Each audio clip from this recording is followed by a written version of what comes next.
Thank you. Thank you very much, the Speaker of the Slovak Parliament, Milý Richard, ladies and gentlemen, the Robert and Zulf. I can confirm that the story is true.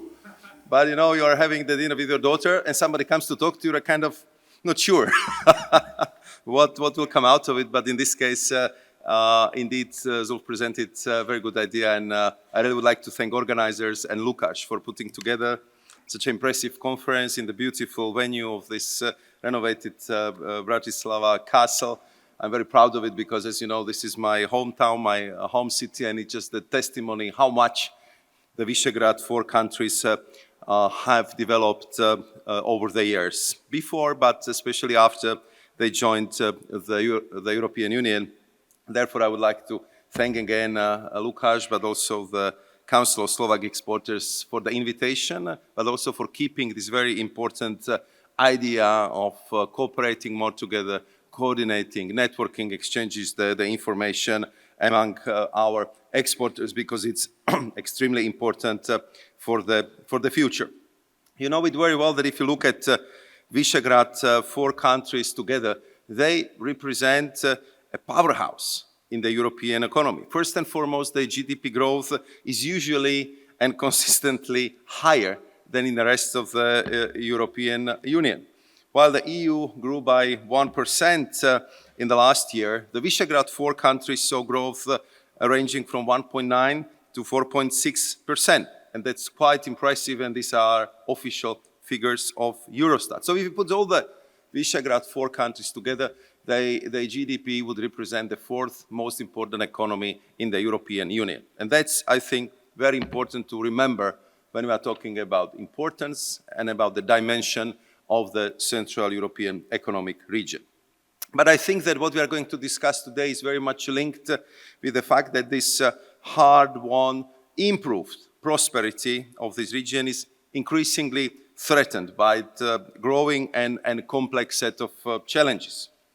The war, which we for 70 years didn't believe would come back to the European continent, geopolitical strife, disruption of the global rules-based economic and trading system, because all of them represent quite significant risk for exporters and for the European economy. So we have to make sure that we have to act appropriately in close collaboration with our economic operators to make sure that we would continue to prosper, that we would fight for our companies, not only to stay in the European Union, but to prosper here as well. And that can be done only in the close collaboration with our economic operators. There are a lot of reasons, a lot of areas we should discuss, but for the sake of time, let me just focus on three in particular. First, Europe, like much of the Western world, is now seeking how to reindustrialize and secure our economic strength. And I think here again, the Visegrad 4 countries have a head start, because if we look at the proportion of the manufacturing to the GDP, here the Visegrad 4 have a significant higher proportion than the rest of the EU. Czechia and Slovakia, with well over 20%, are just behind the Ireland, and the rest of the Visegrad 4 countries also ranking among the top industrial powers in Europe.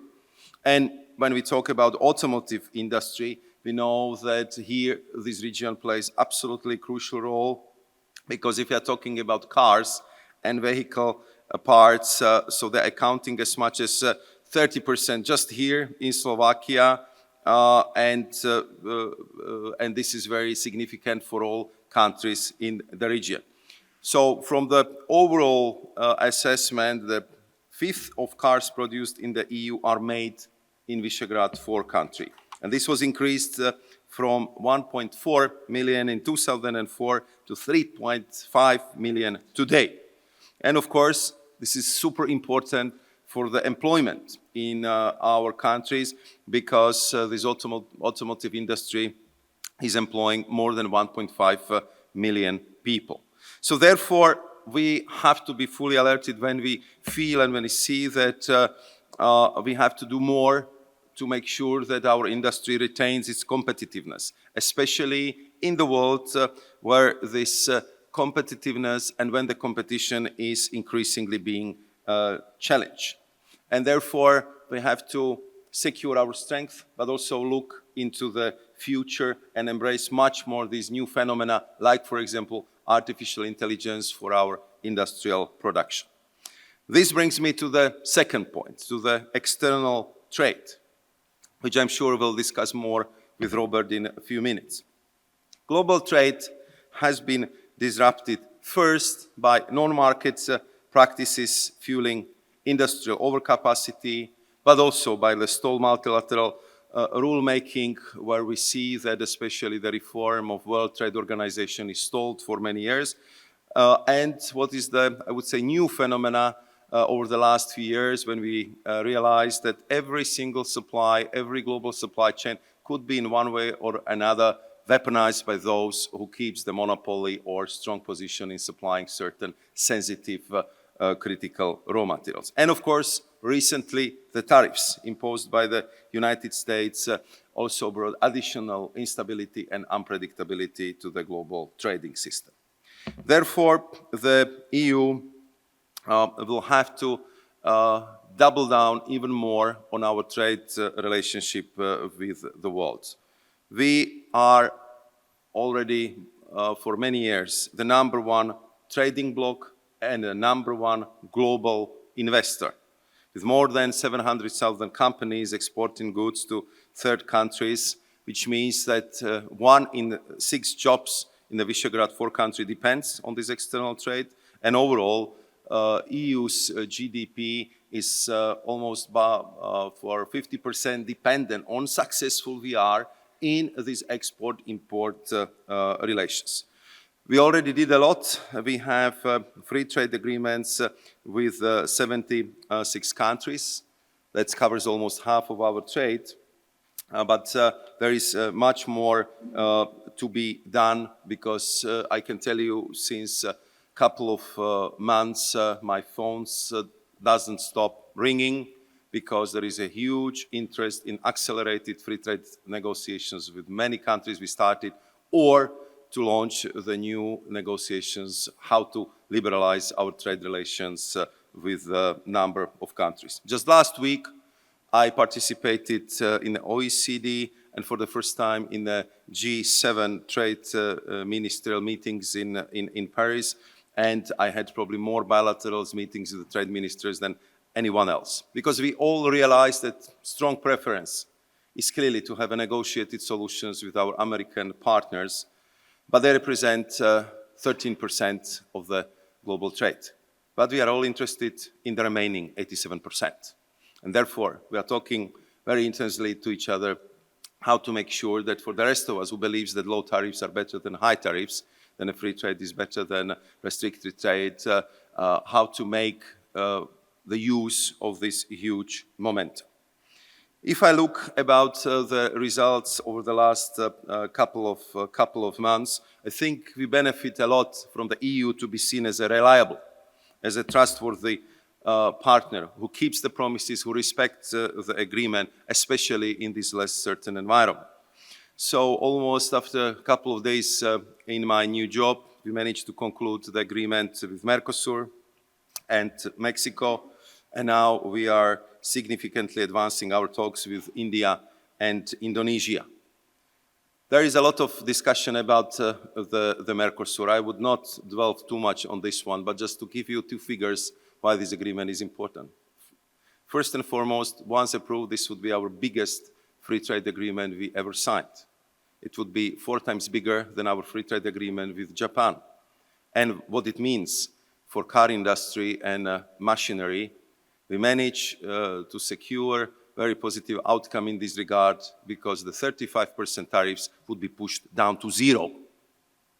And that's, I think, very significant for everyone who exports the cars and machinery, imagining this huge market in Latin America.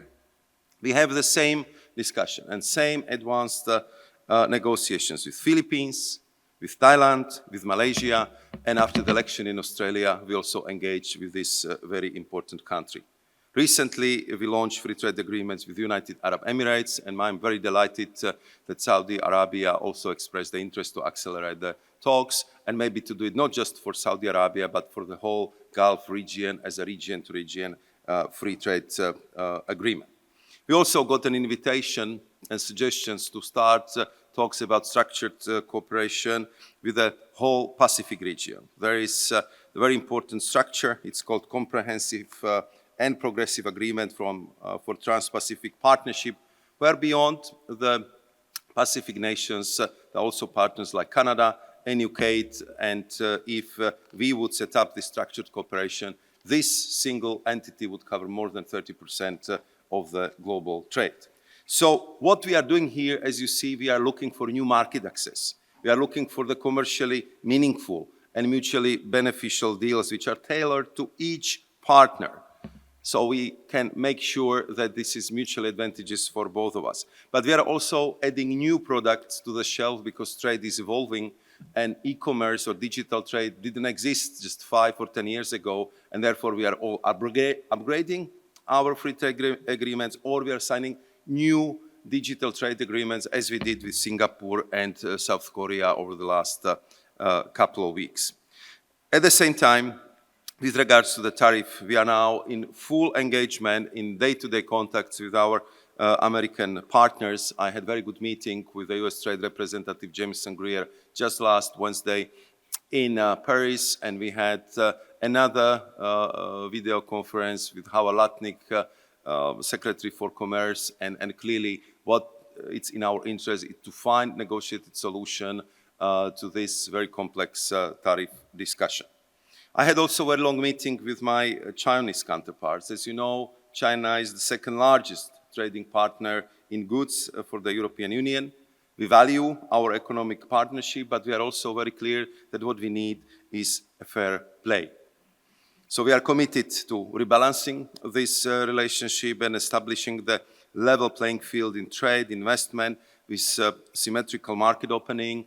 And I saw that our discussion, in particular permanent magnets, which I know are very important for many of you, especially from car industry, was quite productive. We got certain commitments over fast-tracking of these procedures in China, and we decided with the Minister Wang Wentao to remain in regular contact to make sure that we would address this issue as quickly as possible. My third point, and the last one, is that we clearly need to support the European companies more than until now. I think that we can do much more and much better if it comes to our single market, because for most of the Visegrad 4 countries, still the biggest part of the exports goes to the EU member states. So it's somewhere between 75 to 78.8% if it comes to Slovakia. And still the barriers on our single market, meaning among us in the European Union, are very high. The IMF made the estimation that they would be equivalent to 45% tariffs of goods and even more than 100% for services. So if we kind of manage to dismantle them, I think they could easily cover many of our tariff problems we are currently facing. So therefore, what we want to do is to remove the barriers, to focus much more on simplifications, on making Europe more user-friendly. And we started with a very ambitious agenda where each proposal we put on the table is also now linked with how can we simplify the life for our businesses and economic operators. And so far, the propositions we put on the table should bring already this year the savings of 8.4 billion euros in cutting different obligations linked with bureaucracy. I know what is, despite of all this, number one concern of the European industrialists, and these are prices of energy. That's a huge issue. I know that in Europe our prices for energy are much higher than in the US, in China. It's a permanent topic we are tackling together. It was very much affected by the war in Ukraine, but I just want to reassure you that we are working very hard how to find the best possible solution in that regard. I think that here Visegrad 4 also is kind of leading the way and showing the way. A future. Not always in the western part of the European Union, it's realized that the energy mix in the Visegrad 4 countries is actually one of the cleanest. If you look at Slovakia, our electricity is mostly CO2 free, being largely sourced by nuclear, 72%, or renewables, 23%. So over 85% we have already CO2 free electricity in Slovakia, and I know that this nuclear renaissance, which is happening in Europe, but in particular in this region with new big reactors, but also with readiness to embrace the small nuclear modular reactors approach, is something what I think need to be developed everywhere in EU if you want to get more cheaper and carbon-free electricity. So to conclude, I would just make one plea. What I think would be very important for the future is to make sure that our exporters get a lot of support, that they will get solid export guarantees. And one of the idea which we piloted when we've been supporting our economic operators in Ukraine with the exports guarantees is something which we are working with the EIB, how to make it larger, how to cover as much as possible of the European exporters practically everywhere, especially if they go into the most demanding destination. Here I'm very happy that Exim Banka is kind of pioneering the way, because I understand this is the first bank of this kind which got the support also from the EIB, and more than 100 million euros funding to present exactly the products which are needed for this type of the investment in the future. And the last thing I would mention, which is important for all of us, is we are as good as our people are. We need the skills, we need the modernized education, we definitely need more mathematics in our schools. Therefore, I was glad about the yesterday decision here in Slovakia that mathematics should be again something which should be studied in the high schools and at universities. And we need to be much more delved in the new modern technologies which are all linked in one way or another with the digital future. And I know that the focus on this is very strong in all our countries. So I think these are all the ingredients we need for the future. And therefore, I would just end with one highlight, because when we've been discussing with organizers what to do next after this conference, I know that there is already a plan for EU Export Day here in Bratislava in October, which would be very happy from the European Commission to coordinate and to co-prepare with the local organizers, because I think more we interact, more we exchange the views, stronger we'll be on the global scale. Thank you very much.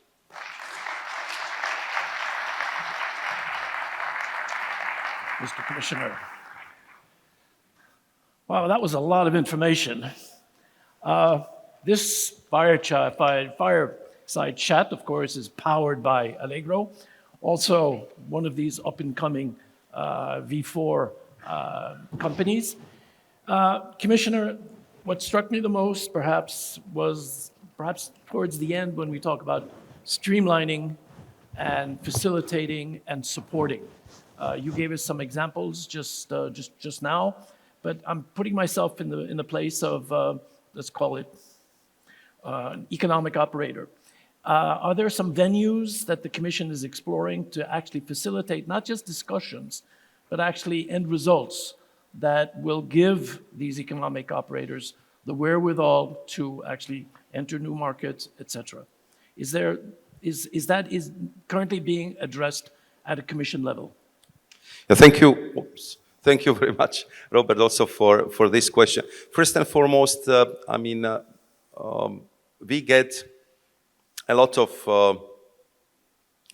motivating words, let's put it in this language, from our industry, but also from every single political leader in Europe, that Europe should be more agile, less burdensome, that we should tackle the bureaucracy at all levels, and we are really doing it. So our president, Ursula von der Leyen, is very keen on pushing it through every single college session we have in Brussels, and therefore we are taking, I would say, all pieces of legislation, and we are going through through the simplification process. For example, what it means, just one example, for CBAM, which is of course super criticized almost everywhere I go, especially when we are talking free trade agreements with our external partners. So here we are looking for the way how, let's say, the importance of these products, especially if you are talking about smaller, medium-sized companies, would be exempted from these obligations. So it means that more than 90% of the companies will not be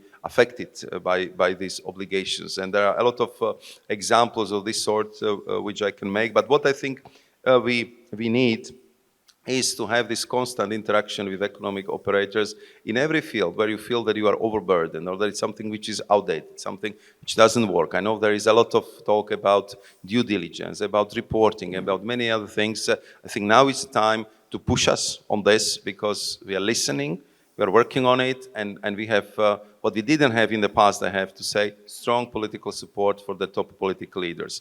And if it comes to export opportunities, we have at Directorate General for Trade, I mean, these are the colleagues who are working with me, who are helping me in my mission. So there we have different workshops and one-stop shop for exporters who can actually advise you almost with any territory where you would like to export. Some of the things are not so known, some of the things are, let's say, not being so publicly promoted, and therefore we also want to organize this export day here in Slovakia in October, just to show how practically we can help the exporters when they want to export to the third countries.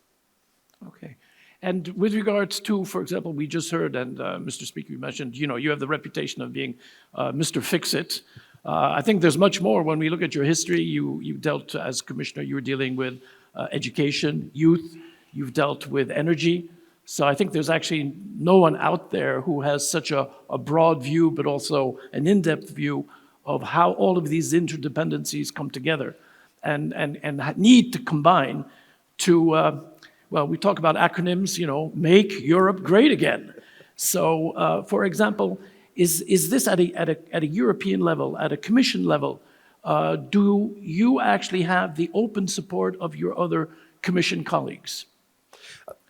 Absolutely. I think that we feel, as Winston Churchill once said, that there is a moment in your life when you kind of feel that the history is tapping on your shoulder, and you have to get the hint that now it's your time, as it is in these famous movies. Will you accept these missions? Are you ready to go forward? And we clearly feel that this tap is quite strong, because a lot of things are coming at the same time. I mean, for the past decades, I think we've been one of the strongest believers in multilateralism. So we believe that these global supply chains will never be disrupted or interrupted. That I would say this rules-based order and trade is here forever to stay.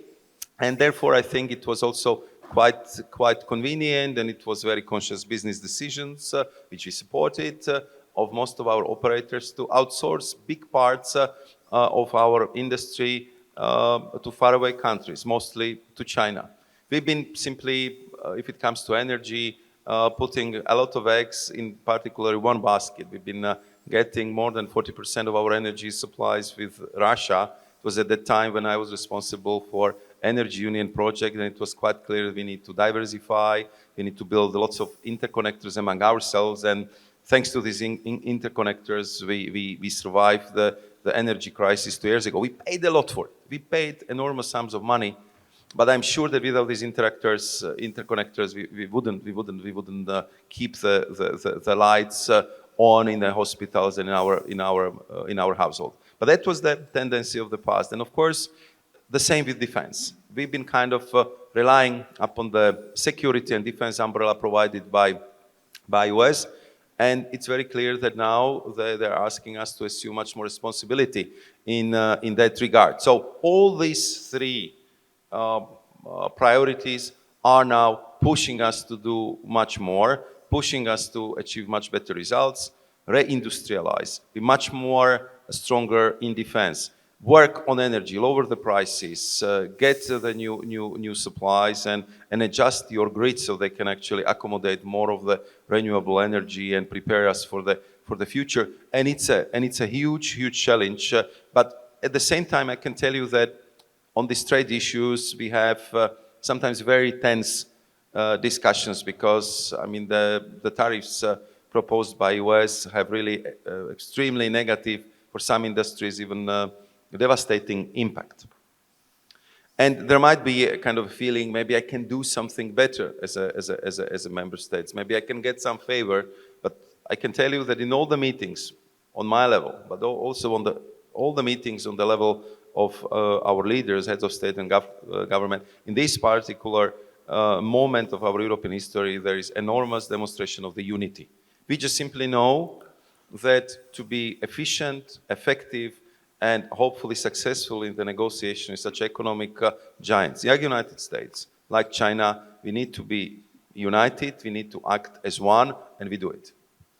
Of course, acting as one implies, perhaps that was the greatest lesson, or let's say, of Brexit, the internal negotiation process, intra-European. And of course, we were talking about the institutions, but of course, we have to talk about the member states and getting the political commitment of EU member states at the very highest levels, but also down into society that, number one, this needs to be done, and there is an added value. And in fact, is it existential? Will it change the narrative? Do we need to change the narrative in terms of, let's say, the future of Europe?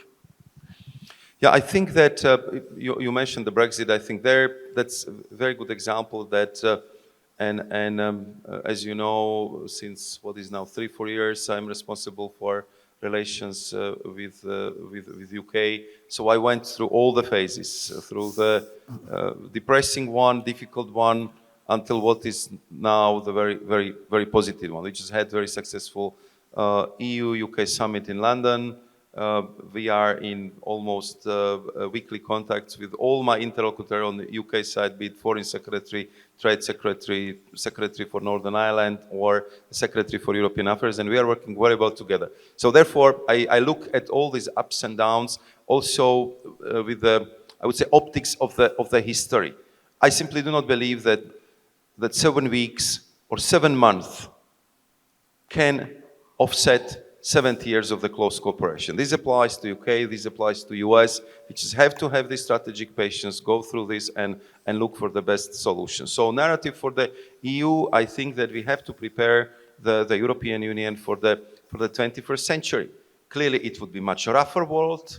It would be less romantic. I think romantic days of trade are over.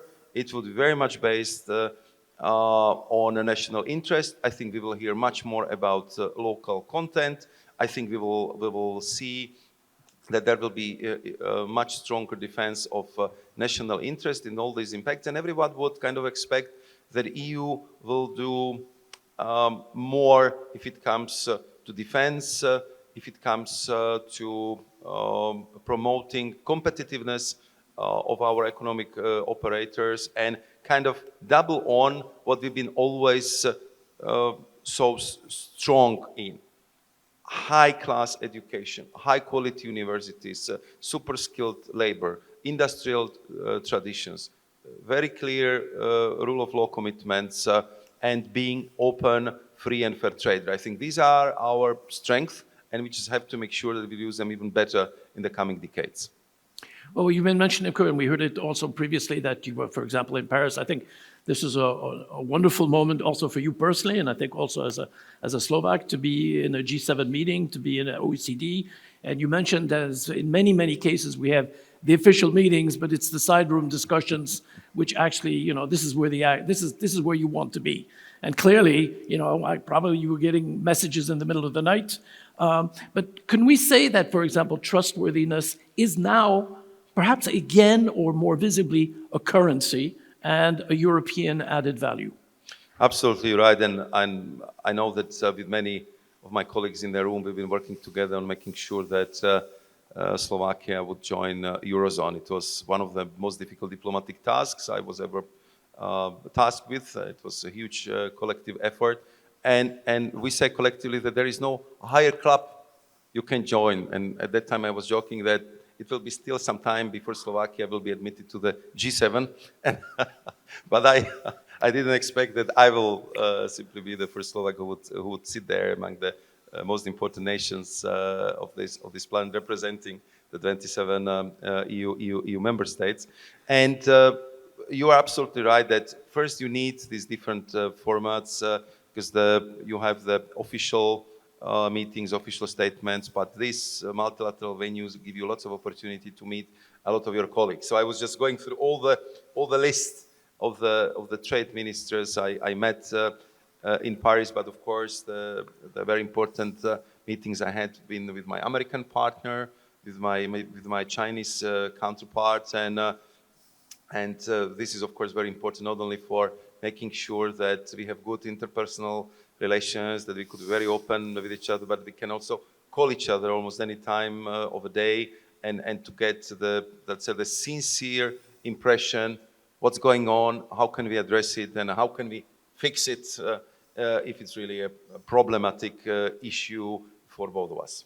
So you're basically telling us that there are, let's say, dual realities. There's the world of X, and then there is what's happening that you have just described here. I think both are very important because if you want to, let's say, reform or modernize the institutions like OECD or WTO, it has to have its, I would say, procedural process, because in the end, most of the decisions have to be taken by the consensus, and it has to go through the stages so that everyone would feel comfortable with the outcome. But of course, these are usually the processes which takes long time, might take sometimes too long, and especially I think if we are talking about World Trade Organization, I think we are at the crunch time, and I was very open also with my official statements that if we will not clearly show this transformation drive, and we will come up with the tangible results before the next